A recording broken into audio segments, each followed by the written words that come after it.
Imagine कीजिए भारत की सबसे बड़ी मतलब सबसे प्रतिष्ठित आईटी कंपनी का एक शानदार ऑफिस, कांच के बड़े बड़े दरवाजे, गले में लटकते वो ब्लू डोरी वाले कॉर्पोरेट आईडी कार्ड्स और दुनिया की सबसे बेहतरीन एचआर पॉलिसीज। बाहर से देखने पर सब कुछ एकदम परफेक्ट लगता है, बिल्कुल एक टिपिकल मल्टीनेशनल सेटअप। राइट। लेकिन अब इमेजिन कीजिए कि उसी इमारत के अंदर कुछ कर्मचारियों से उनके फोन ही छीन लिए गए हैं। अरे बाप रे। हाँ, उन्हें मेन ऑफिस फ्लोर पर जाने की पूरी तरह से मनाही है और उन्हें टेरेस पर मतलब छत पर बैठकर काम करने के लिए मजबूर किया जा रहा है। ये तो किसी जेल जैसा साउंड कर रहा है। एग्जैक्टली और ये सब इसलिए क्योंकि उसी ऑफिस के अंदर कथित तौर पर एक पूरा अंडरग्राउंड रिलीजियस कन्वर्जन और हरासमेंट का सिंडिकेट चलाया जा रहा था। सुनने में किसी सस्पेंस थ्रिलर फिल्म की स्क्रिप्ट लगता है ना? लगता तो है, लेकिन अनफॉर्चुनेटली ये कोई फिल्म नहीं है। ये हाल ही में सामने आई एक ऐसी खौफनाक घटना है जिसने पूरे कॉर्पोरेट जगत को अंदर तक हिला कर रख दिया है। बाहर से जो एक बहुत ही चमकता हुआ ग्लोबल ऑफिस दिख रहा था ना, अंदर से वो एक बिल्कुल ही अलग और डार्क रियलिटी को छुपाए हुए था। और आज की हमारी इस विस्तृत चर्चा का मेन मिशन इसी डार्क रियलिटी को डीकोड करना है। राइट। हम टाटा कंसल्टेंसी सर्विसेज यानी टीसीएस के नासिक बीपीओ यूनिट में सामने आए इस कथित उत्पीड़न और धर्मांतरण के मामले को स्टेप बाय स्टेप समझने की कोशिश करेंगे। बिल्कुल, ये समझना बहुत जरूरी है। मतलब आखिर कैसे इतने कड़े ग्लोबल कंप्लायंस वाले ढांचे के अंदर सालों तक एक ऐसा सिंडिकेट चलता रहा और किसी को कानो कान खबर नहीं हुई। तो चलिए इस केस के सबसे बुनियादी सवाल से शुरू करते हैं। मतलब जब हम टीसीएस जैसी ग्लोबल कंपनी के बारे में सोचते हैं तो दिमाग में न्यूयॉर्क, लंदन या मुंबई के बड़े बड़े हेडक्वार्टर्स आते हैं। हाँ, जहाँ हर चीज के लिए एक बहुत ही सख्त प्रोटोकॉल होता है। राइट, लेकिन ये मामला नासिक का है जो कि एक टियर 2 शहर है। मुझे ये समझना है कि इस पूरी घटना की जड़ में वहां का डेमोग्राफिक सेटअप वो कैसे काम कर रहा था। रिपोर्ट बताती है कि नासिक के इस बीपीओ में करीब 147 कर्मचारी थे और सबसे ज्यादा ध्यान देने वाली बात यह है कि इनमें से ज्यादातर 18 से 25 साल की युवा लड़कियां थीं, जिनकी सैलरी मुश्किल से 15 से 25 हजार रुपए के बीच थी। ये जो आपने 18 से 25 साल और वो 15-25 हजार सैलरी का ब्रैकेट बताया ना, हाँ। बस यही वो की पॉइंट है जहां से ये पूरी कहानी शुरू होती है। हाँ। अगर आप इसे साइकोलॉजिकल और इकोनॉमिक नजरिए से देखें तो ये लड़कियां अपनी जिंदगी के सबसे वल्नरेबल मतलब सबसे असुरक्षित फेज में होती हैं। राइट, क्योंकि ये उनका पहला जॉब होता है शायद। एग्जैक्टली। वो छोटे कस्बों या गांवों से आकर नासिक जैसे अनजान शहर में किसी पीजी या हॉस्टल में रह रही होती हैं। उनके लिए वो 15,000 रुपए सिर्फ पॉकेट मनी नहीं है, वो उनका सर्वाइवल है। बिल्कुल। उस नौकरी पर उनका रूम रेंट, उनका खाना और शायद उनके परिवार की बहुत सारी उम्मीदें टिकी होती हैं। तो क्या हम ये कह सकते हैं कि जब बड़े ग्लोबल ब्रांड्स अपनी कॉस्ट कटिंग के लिए टियर 2 या टियर 3 शहरों में जाते हैं तो वो अपना डेस्क और कंप्यूटर तो ले जाते हैं, लेकिन जो कॉर्पोरेट गवर्नेंस और मॉनिटरिंग का कल्चर होता है वो पीछे छूट जाता है। हाँ, वो टियर 1 शहरों में ही छूट जाता है। ये बहुत ही सटीक ऑब्जर्वेशन है। टियर 1 शहरों में आपके पास एक पूरा इकोसिस्टम होता है। वहां कर्मचारी अपने अधिकारों को लेकर काफी ज्यादा जागरूक होते हैं। लेकिन टियर 2 शहरों में जब कोई इतनी बड़ी कंपनी आती है तो वहां नौकरी पाना ही अपने आप में एक बहुत बड़ा अचीवमेंट माना जाता है, लाइक अ ड्रीम जॉब। बिल्कुल। ऐसे में कर्मचारियों के अंदर एक डर होता है कि अगर उन्होंने कोई शिकायत की या आवाज उठाई तो ये ड्रीम जॉब उनके हाथ से निकल जाएगी। और इसी डर का, इसी साइकोलॉजिकल वल्नरेबिलिटी का फायदा उठाया गया। एग्जैक्टली। और इसे क्रिमिनल साइकोलॉजी में ग्रूमिंग ट्रैप कहते हैं। मैंने ये टर्म ग्रूमिंग ट्रैप अक्सर चाइल्ड अब्यूज या साइबर क्राइम के मामलों में सुना है। एक कॉर्पोरेट ऑफिस के अंदर जहां चारों तरफ सीसीटीवी कैमरे लगे हैं, सैकड़ों लोग काम कर रहे हैं, वहां ये ग्रूमिंग ट्रैप मैकेनिकली कैसे काम करता है? देखिए, ग्रूमिंग कोई रातों रात होने वाला हमला नहीं है। अच्छा। ये बहुत ही स्लो और कैलकुलेटेड प्रोसेस होता है। एक कॉर्पोरेट सेटअप में प्रीडेटर यानी जो शोषण करने वाला है वो अचानक से कोई डिमांड नहीं करता। तो वो शुरुआत कैसे करता है? वो सबसे पहले एक मेंटर, एक गाइड या एक बहुत ही मददगार सीनियर के रूप में सामने आता है। वो इन नई नई लड़कियों को काम सिखाता है, उनके टारगेट्स पूरे करने में मदद करता होगा। बिल्कुल। उन्हें ऑफिस की गंदी पॉलिटिक्स से बचाता है। और इससे होता यह है कि एक अंधा विश्वास, एक ब्लाइंड ट्रस्ट पैदा हो जाता है। और एक बार वो ट्रस्ट बन गया तो फिर अगला स्टेप होता है उन्हें बाकी लोगों से काटना। एकदम सही। इसे आइसोलेशन मैकेनिक्स कहते हैं। धीरे धीरे उस कर्मचारी को ये एहसास दिलाया जाता है कि इस पूरी कंपनी में सिर्फ वही एक सीनियर है जो उसका भला चाहता है। बाप रे। बाकी सब उसके खिलाफ हैं। उसे बाकी कलीग्स से सोशली एकदम कट ऑफ कर दिया जाता है। और जब वो लड़की मानसिक रूप से पूरी तरह अकेली पड़ जाती है और उस सीनियर पर पूरी तरह डिपेंडेंट हो जाती है, तब असल खेल शुरू होता है। और ये असल खेल कैसे खेला गया, इसका पूरा पैटर्न हमें पुलिस की एफआईआर में देखने को मिलता है। बिल्कुल। मतलब एफआईआर की डिटेल्स अगर हम देखें तो ये स्टेप बाय स्टेप अब्यूज का एक बहुत ही डिस्टर्बिंग पैटर्न है। इसमें एक 23 साल की हिंदू महिला का केस बहुत डिटेल में दर्ज है। जनवरी 2022 में नासिक के देवलाली कैंप इलाके में दानिश शेख नाम का एक शख्स इस महिला से मिलता है। राइट। वो पहले उसे टीसीएस में सुरक्षित नौकरी दिलाने का भरोसा देता है। मतलब ये वही मेंटरशिप वाला फेज है जिसकी आप अभी बात कर रहे थे। बिल्कुल वही पैटर्न है। लेकिन जुलाई 2022 तक आते आते वो उस पर शारीरिक संबंध बनाने का दबाव डालने लगता है, और जब वो मना करती है तो शादी का वादा करता है, जबकि वो शख्स पहले से शादीशुदा था और 2 बच्चों का पिता था, जो कि वो पूरी तरह से छुपा कर रखता है। एग्जैक्टली। यहाँ हमें एक पैटर्न को समझना होगा।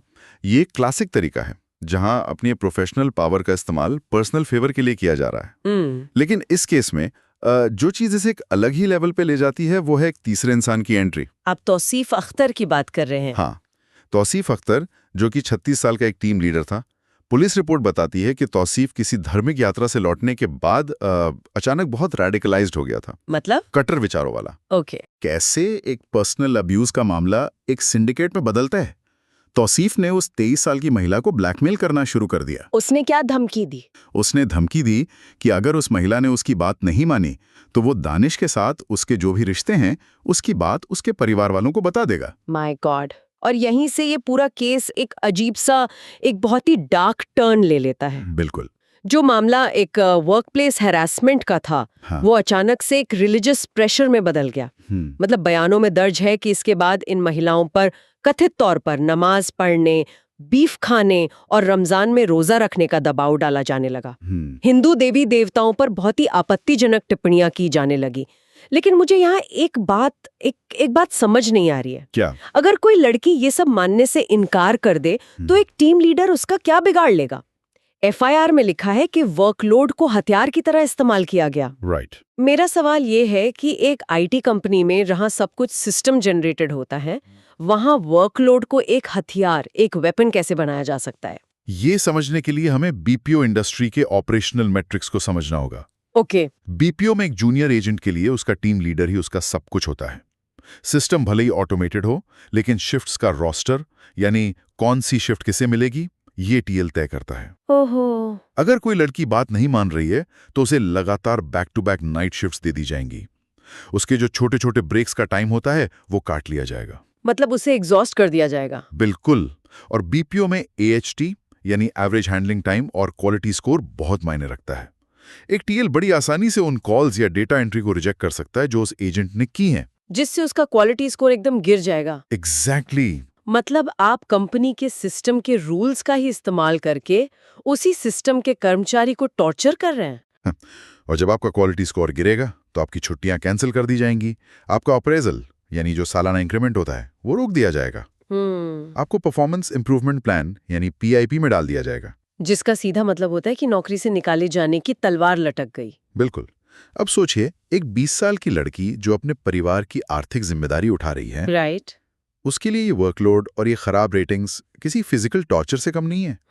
वो बॉस के खिलाफ जा ही नहीं सकती। पावर इम्बैलेंस इतना ज्यादा है कि एक पर्सनल क्राइम बहुत आसानी से एक सिस्टमेटिक प्रताड़ना का रूप ले लेता है। ये तो बहुत ही डरावना है। लेकिन ये तो ही टीम लीडर की बात। मेरे दिमाग में जो सबसे बड़ा सवाल घूम रहा है वो ये है कि टीसीएस जैसी ग्लोबल कंपनी के पास प्रिवेंशन ऑफ सेक्सुअल हैरासमेंट यानी पॉश कमिटी होती है। बिल्कुल होती है। विसल ब्लोअर पॉलिसी होती है जहां आप गुमनाम रहकर अपनी शिकायत दर्ज कर सकते हैं।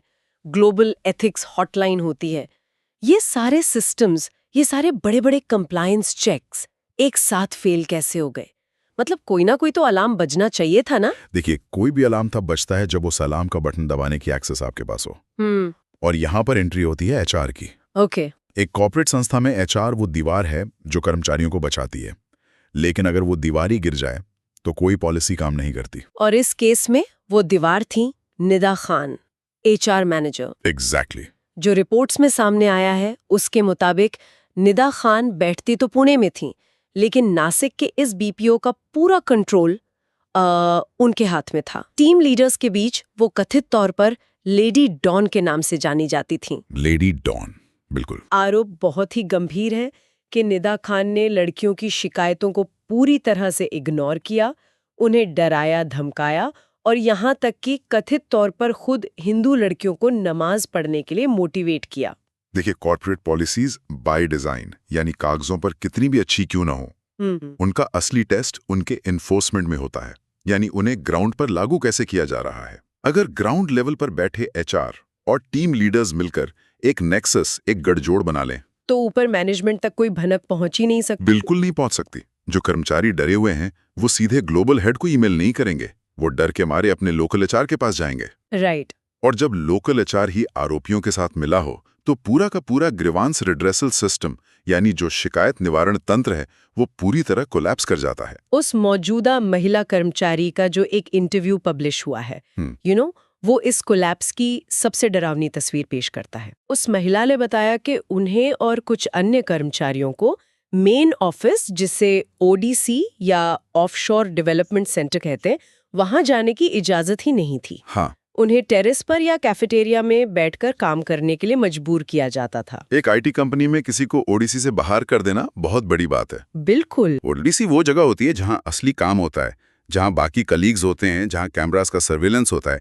टेरेस पर काम कराना सिर्फ एक पनिशमेंट नहीं है, तो और क्या है? ये उसी आइसोलेशन का फिजिकल एक्सटेंशन है जिसके बारे में हमने ग्रूमिंग ट्रैप में बात की थी। उन्हें फिजिकली भी बाकी दुनिया से काट दिया गया। और सबसे हैरान करने वाली बात जो उस इंटरव्यू में थी कि वॉशरूम, ऑफिस एरिया में जाने से पहले उन लड़कियों से उनके मोबाइल फोन और उनके बैग्स बाहर ही जमा करवा लिए जाते थे। फोन जमा करवाना सिर्फ एक सिक्योरिटी प्रोटोकॉल नहीं था यहाँ पर। अगर आप इसे ध्यान से डिकोड करें तो ये एविडेंस गैदरिंग, यानी सबूत इकट्ठा करने से रोकने का एक बहुत शातिर तरीका था। ओहो। अगर आपके पास फोन नहीं है तो आप कोई ऑडियो रिकॉर्ड नहीं कर सकते, आप किसी आपत्तिजनक व्यवहार की फोटो नहीं खींच सकते, आप किसी को टेक्स्ट करके मदद भी नहीं मांग सकते। एग्जैक्टली। ये एक तरह का सेंसरी डिप्राइवेशन था। उन्होंने उस ऑफिस फ्लोर को एक किले में तब्दील कर दिया था, जहां से ना तो कोई आवाज बाहर जा सकती थी और ना ही कोई सबूत। ये वाकई में ऐसा लग रहा है कि रक्षक ही भक्षक बन गए थे। बिल्कुल। मतलब उन्होंने एक ऐसा कॉर्पोरेट फायरवॉल तैयार कर दिया था जिसे कंपनी का कोई भी इंटरनल ऑडिट नहीं भेज सकता था। सही कहा। तो फिर सवाल ये उठता है कि जब बिल्डिंग इतनी सील्ड थी, HR और लीडर्स मिले हुए थे, फोन अलाउड नहीं थे, तो ये मामला आखिर बाहर कैसे आया? देखिए, जब सिस्टम के अंदर से आवाज पूरी तरह दबा दी जाती है तो हमेशा कोई बाहरी ट्रिगर काम करता है। और वो ट्रिगर आया फरवरी 2026 में, एक बहुत ही अनअपेक्षित, मतलब एक अनएक्सपेक्टेड जगह से। राइट। नासिक के एक स्थानीय राजनीतिक कार्यकर्ता ने पुलिस को एक टिप दी। और टिप ये थी कि TCS में काम करने वाली एक हिंदू लड़की का बर्ताव बिल्कुल बदल गया है। हाँ। वो रमजान में रोजे रख रही है और उसका जो रहन सहन है वो पूरी तरह से अलग हो गया है। अब यहाँ पुलिस के सामने सबसे बड़ा चैलेंज था। कॉर्पोरेट मामलों में पुलिस तब तक एंट्री नहीं करती जब तक कोई फॉर्मल कंप्लेंट ना हो। बिल्कुल। और पुलिस ये भी बहुत अच्छे से जानती थी कि अगर वो वर्दी न जाकर सीधे HR या मैनेजमेंट से पूछताछ करेंगे तो वो जो फायरवॉल जिसकी आपने बात की वो तुरंत एक्टिवेट हो जाएगा। एग्जैक्टली। सारे डिजिटल ट्रेसेस डिलीट कर दिए जाएंगे, लड़कियां डर के मारे कुछ नहीं बोलेंगी और मामला वहीं का वहीं दबकर खत्म हो जाएगा। तो पुलिस ने जो किया वो मुझे लिटरली किसी मास्टर स्ट्रोक से कम नहीं लगता। पुलिस को पता था कि वो इस कॉर्पोरेट फायरवॉल को हैक नहीं कर सकते, इसलिए उन्होंने एक ट्रोजन हॉर्स का इस्तेमाल किया। बिल्कुल, एक पूरा अंडरकवर ऑपरेशन। मतलब उन्होंने पुलिस कांस्टेबलों की एक टीम बनाई जिसमें खास तौर पर महिला पुलिसकर्मी शामिल थीं और उन्हें उस BPO के अंदर हाउसकीपिंग स्टाफ यानी सफाई कर्मचारी बनाकर भेज दिया। एक पूरे महीने तक, पूरे 30 दिनों तक वो पुलिस वाले वहां झाड़ू पोछा लगाते रहे, डस्टबिन साफ करते रहे। अब आप सोचिए, सफाई कर्मचारी ही क्यों? इसके पीछे एक बहुत ही शार्प साइकोलॉजी काम करती है। एक कॉर्पोरेट ऑफिस में सफाई कर्मचारी हमेशा इनविजिबल होते हैं। अरे हाँ, कोई उन पर ध्यान ही नहीं देता। बिल्कुल, कोई उनकी मौजूदगी पर ध्यान नहीं देता। लोग उनके सामने आराम से फोन पर बात करते रहते हैं, बहस करते हैं, धमकियां देते हैं कि कौन सा टीम लीडर किस लड़की पर दबाव बना रहा है। उन्होंने गुपचुप तरीके से बातचीत रिकॉर्ड की, पैटर्न समझे और सबसे जरूरी बात, उन्होंने उन डरी हुई लड़कियों की पहचान की। हाँ, और धीरे धीरे उनका भरोसा जीता। ये ऑपरेशन बताता है कि ग्राउंड पर उस सिंडिकेट की जड़ें कितनी गहरी हो चुकी थी। हाँ। पुलिस को 1 महीने का वक्त लगा सिर्फ उस इकोसिस्टम को समझने और पुख्ता सबूत जुटाने में। और जब सबूत इकट्ठा हो गए तब पुलिस ने जो एक्शन लिया वो बहुत तेज था। 26 मार्च से 3 अप्रैल 2026 के बीच सिर्फ 8 दिनों के अंदर पुलिस ने 9 अलग-अलग एफआईआर दर्ज की, 8 लोगों को गिरफ्तार किया गया, 6 पुरुष और 2 महिलाएं। और इनमें वो एचआर मैनेजर निदा खान भी शामिल थी। बिल्कुल। अब इस पूरे मामले की जांच के लिए एक स्पेशल इन्वेस्टिगेशन टीम यानी एसआईटी बना दी गई है। और एसआईटी सिर्फ हैरासमेंट की जांच नहीं कर रही है। हाँ, वो इस बात की भी जांच कर रही है कि क्या इस पूरे नेक्सस को बाहर से कोई फंडिंग मिल रही थी। ओहो। एसआईटी और एक्सटर्नल फंडिंग का एंगल आना ये साबित करता है कि ये कोई रैंडम घटना नहीं है। पुलिस इसे अब एक ऑर्गेनाइज्ड क्राइम की तरह ट्रीट कर रही है। लेकिन जैसा कि हमने शुरुआत में वादा किया था, हम इस केस को हर एंगल से देखेंगे। बिल्कुल। इसलिए हमें डिफेंस यानी दूसरे पक्ष की दलीलें भी पूरी ईमानदारी से सामने रखनी होंगी। जिन आरोपियों को गिरफ्तार किया गया है उनके वकील है बाबा सैयद। उनका अपना एक बहुत ही स्पष्ट तर्क है। वकील बाबा सैयद का कहना है कि उनके क्लाइंट्स पर लगे सारे आरोप पूरी तरह से झूठे और बेबुनियाद हैं। उनका डिफेंस ये है कि भारत एक डाइवर्स देश है। राइट। अगर ऑफिस के माहौल में कोई कर्मचारी ईद के मौके पर मुस्लिम कपड़े पहन लेता है या ब्रेक के दौरान दोस्तों के बीच धर्म को लेकर कोई सामान्य चर्चा हो जाती है, तो इसका मतलब जबरन धर्मांतरण नहीं होता। उनका कहना है कि इसे तिल का ताड़ा बनाया जा रहा है। हाँ, उनके मुताबिक एक सामान्य कल्चरल एक्सचेंज को जानबूझकर तूल दिया जा रहा है। और देखिए, एक निष्पक्ष एनालिस्ट के तौर पर हमें इस पॉइंट को भी कंसिडर करना चाहिए। वकील का ये तर्क कि सिर्फ धर्म पर चर्चा करना क्राइम नहीं है, ये लॉजिक बिल्कुल वैलिड है। लेकिन, और ये बहुत बड़ा लेकिन है, हाँ, पुलिस के पास जो 9 एफआईआर्स हैं वो सिर्फ धर्म पर चर्चा करने के बारे में नहीं है। राइट। उनमें स्पेसिफिक चार्जेस हैं, जैसे पहचान छुपाकर शारीरिक संबंध बनाना, परिवार को बताने की धमकी देकर ब्लैकमेल करना और वर्कलोड का डर दिखाकर मानसिक प्रताड़ना देना। बिल्कुल। अब ये अदालत पर निर्भर करता है कि वो पुलिस के उन अंडरकवर एविडेंसेस को सही मानती है या डिफेंस के इस तर्क को कि ये सब सिर्फ एक गलतफहमी थी। एकदम सही बात है। असली सच्चाई तो कोर्ट और एसआईटी की जांच के बाद ही पूरी तरह से साफ होगी, लेकिन जो फैक्ट्स आज पब्लिक डोमेन में है, वो अपने आप में बहुत कुछ कहते हैं। अगर हम इस पूरे एनालिसिस को समराइज करें तो ये साफ है कि टीसीएस नासिक का ये केस सिर्फ एक वर्कप्लेस हरासमेंट का मामला नहीं है। बिल्कुल नहीं। ये पावर के दुरुपयोग, साइकोलॉजिकल कंट्रोल और एक बहुत ही मजबूत माने जाने वाले कॉर्पोरेट सिस्टम के बुरी तरह से फेल होने की एक बहुत ही क्लासिक केस स्टडी है। और कंपनी ने भी इसे उसी गंभीरता से लिया है। सूत्रों के मुताबिक टाटा सन्स के चेयरमैन एन चंद्रशेखरन की लीडरशिप में टीसीएस ने बहुत तुरंत एक्शन लिया है। हाँ, सस्पेंशंस हुए हैं। बिल्कुल। जिन भी आरोपियों के नाम सामने आए हैं उन्हें सस्पेंड कर दिया गया है। कंपनी ने अपनी जीरो टॉलरेंस पॉलिसी को रिएक्टिवेट किया है और टीसीएस की चीफ ऑपरेटिंग ऑफिसर यानी सीओ आरती सुब्रमण्यन खुद इस पूरे मामले की एक डीप इंटरनल जांच कर रही हैं। ये जरूरी भी था, क्योंकि बात सिर्फ एक ब्रांच की नहीं, ये पूरे टाटा ग्रुप की साख की बात है। बिल्कुल। ये पूरा केस हर उस इंसान के लिए एक बहुत बड़ा लेसन है जो कॉर्पोरेट दुनिया में काम करता है या जो कंपनियों के लिए ऐसी नीतियां बनाता है। ये केस हमें ये सिखाता है कि आप फाइलों में कागजों पर कितनी भी अच्छी ग्रीवेंस रिड्रेसल पॉलिसी बना लें, अगर ग्राउंड पर उसे लागू करने वाले लोग ही करप्ट हो जाएं, तो वो पॉलिसी किसी काम की नहीं है। और कर्मचारियों के लिए भी एक बहुत बड़ा सबक है कि वर्कप्लेस पर प्रोफेशनल और पर्सनल बाउंड्रीज का होना कितना ज्यादा जरूरी है। एकदम सही। तो आज के इस डीप डाइव को हम एक ऐसे सवाल के साथ खत्म करेंगे जो शायद किसी को भी सोचने पर मजबूर कर दे। क्या सवाल है? आज हर बड़ी कॉर्पोरेट कंपनी अपने खर्चों को कम करने के लिए टियर 2 और टियर 3 शहरों की तरफ भाग रही है। वहाँ सस्ता टैलेंट है, सस्ता इंफ्रास्ट्रक्चर है। बिल्कुल। लेकिन जब ये ग्लोबल कंपनियां इन छोटे शहरों में जाती हैं, तो क्या वो एक ऐसे युग में प्रवेश कर रही हैं जहां उनकी न्यूयॉर्क और लंदन में बनी चमचमाती कॉर्पोरेट नीतियां स्थानीय और जमीनी स्तर पर बने इन छोटे सिंडिकेट्स के सामने पूरी तरह से बेबस हो चुकी हैं? ये सोचने वाली बात है। सोचिएगा जरूर कि जब सिस्टम का रक्षक ही भक्षक बन जाए और आपकी कंप्लायंस की एक्सरे मशीन ही हैक हो जाए, तो अंदर पनप रही उस बीमारी का इलाज आखिर कौन करेगा? ये एक ऐसा सवाल है जो आने वाले समय में हर कॉर्पोरेट बोर्डरूम मीटिंग में गूंजना चाहिए। बिल्कुल। आज की इस गहन चर्चा में हमारे साथ जुड़ने के लिए शुक्रिया। मिलते हैं अगली विस्तृत चर्चा में।